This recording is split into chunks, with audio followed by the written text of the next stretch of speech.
Algunos pueblos mueren por la guerra, otros se hunden en la pobreza o son borrados por la naturaleza, pero hay uno que fue devorado desde adentro, como si algo despertara bajo la tierra, algo que nunca debió liberarse.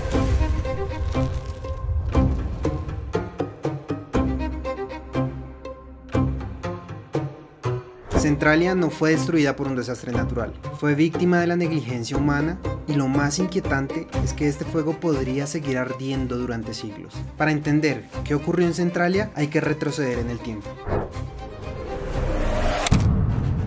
Hasta mediados del siglo XIX, esa zona montañosa de Pensilvania descansaba sobre un tesoro oculto, una reserva de carbón antracita, el oro negro del noreste estadounidense.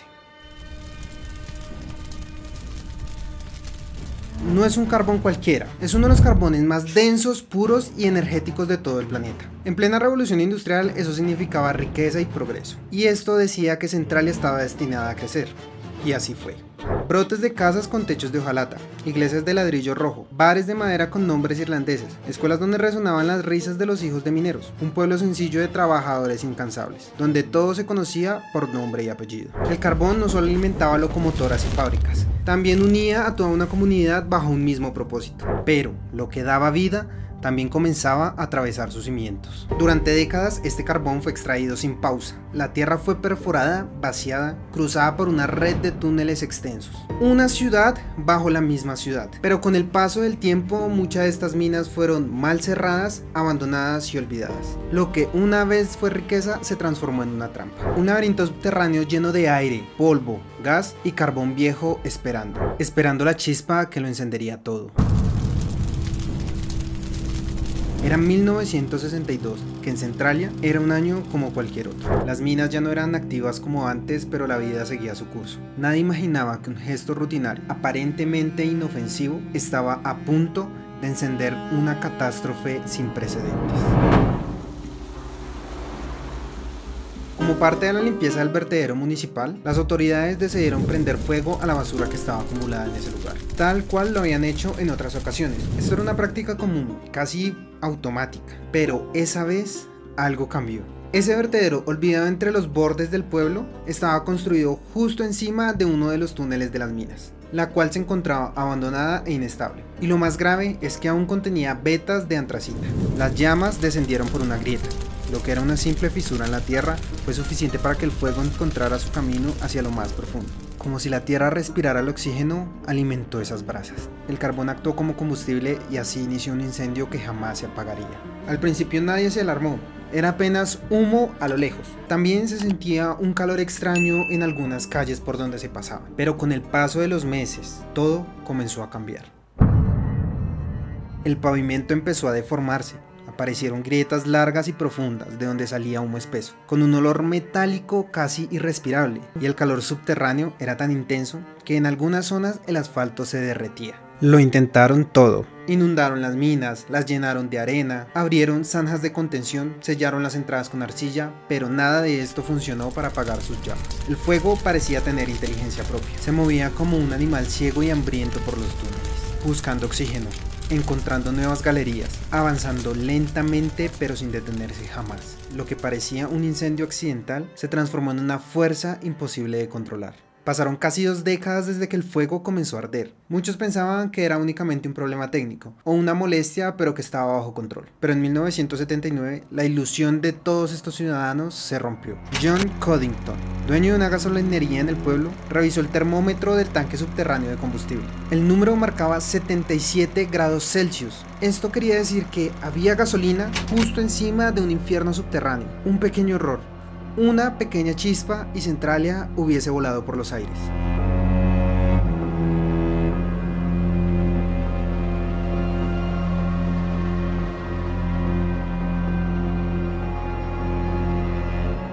Pero esto no era lo peor estaba por venir.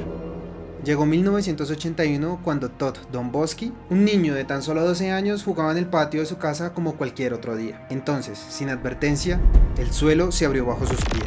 Un agujero profundo, oscuro, humeante, como la boca del infierno. Todd cayó varios metros, rodeado de calor, gases tóxicos, tierra suelta. Su vida pendía de un hilo, pero milagrosamente su primo lo alcanzó a ver y lo rescató justo a tiempo. Centralia en ese momento dejó de ser solamente un pueblo con problemas y se transformó oficialmente en una zona de desastre. La historia llegó a los medios de comunicación. El país entero se enteró del fuego que nunca se apagaba. El gobierno federal intervino. Se invirtieron más de 40 millones de dólares en estudios geológicos, en evacuaciones, planes de mitigación, pero nadie logró detener el avance del incendio. El fuego seguía su camino sin rostro, sin rumbo y sin pausa.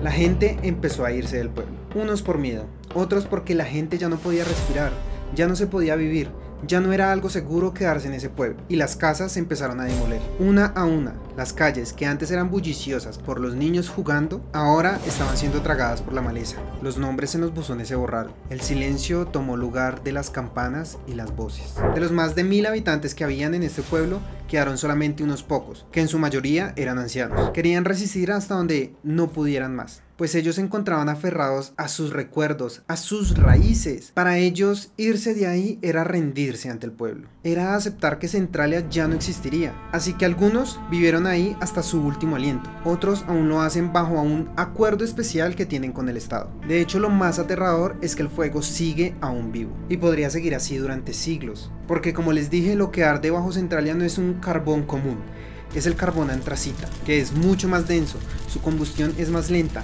Esto quiere decir que este carbón puede arder durante décadas. Y según estudios se estima que bajo Centralia aún hay carbón para alimentar el fuego durante aproximadamente 250 años más. Y ustedes se preguntarán, ¿apagarlo a día de hoy es posible? Y la respuesta es que científicamente no, porque esto requeriría de empezar a perforar cada metro del suelo y subsuelo, sellar cada grieta para interrumpir el oxígeno entre un túnel o el otro, y aún así no hay garantía de que el fuego se extinga, porque el fuego se mueve con inteligencia natural, se alimenta del aire, cambia de dirección, él se adapta a las condiciones que haya. Es como si el subsuelo respirara, y lo más perturbador de esto es que Centralia no es la única ciudad así. En la India, más específicamente en un lugar llamado Haria, más de 100.000 personas viven sobre un incendio que lleva más de un siglo encendido. Las casas colapsan sin aviso, el aire es irrespirable, los techos se le derrumban encima a las personas, pero en este lugar la vida continúa entre humo y desesperación. También en la China, específicamente en Buda, es otro lugar donde hay un infierno bajo tierra y avanza sin que nada lo detenga. En Morwell, Australia, un incendio de mina a cielo abierto en 2014 liberó tal cantidad de partículas tóxicas que la salud pública quedó marcada durante años. Entonces, así como Centralia, hay muchos lugares más, que esto no es un problema o un desastre de la naturaleza, es la negligencia humana. Centralia, antes de su incendio, era un lugar como cualquier otro. Los cafés se llenaban temprano con el aroma del desayuno, las conversaciones de siempre, las campanas de la iglesia marcaban el ritmo de la fe, niños jugando en calle, personas dirigiéndose a sus trabajos. Tenían una vida modesta o muy normal, pero esa era su vida, su cotidianidad, su normalidad, hasta que todo cambió. Entonces imagínate abandonar tu hogar, no por una guerra, no por un desastre natural, y tampoco por una orden judicial, porque tu barrio se convirtió en un horno invisible y porque nadie, absolutamente nadie, sabe cómo apagarlo. Hoy Centralia ya no tiene alcalde, ya no tiene código postal, no hay tiendas, no hay niños, no hay iglesias, no hay casas, no hay escuelas. Únicamente queda en pie una iglesia ortodoxa y una vieja ruta 61 que está cubierta por grafitis y llena de grietas. Centralia fue devorada por un fuego invisible, sin rostro pero con memoria, y esa memoria aún respira bajo tierra, expulsando humo día tras día, como un suspiro que dice: aquí hubo un pueblo, aquí hubo vidas y el mundo decidió olvidarlas. Esta no es solo una historia de cenizas, sino de abandono, de cómo el descuido, la burocracia y la indiferencia pueden destruir más que las llamas.